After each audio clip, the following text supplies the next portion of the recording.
Aďo, tak povedz, že čo ti dala Rabaka do života? Čo mi dala Rabaka? Istotu. Treba ešte odhodlanie. Povedať si svoj názor, treba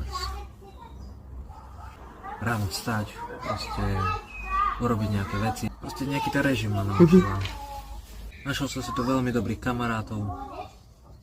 To mi dala tiež Rabaka. Dobrých ľudí. Ukázali mi, že život nie je len tá nespravodlivá hovadina proste. To má zmysel proste.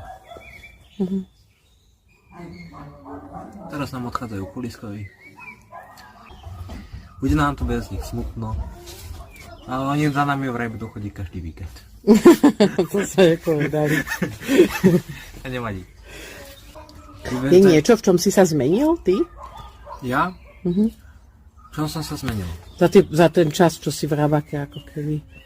K lepšiemu, k horšiemu. Zmenil som sa ku pár veciam, to je, že viem byť aj trpezlivý, lebo predtým som bol ako jeden chalan, čo to je troška také horká hlava, som bol proste impulzívny a reagoval som na všetko až moc brklo.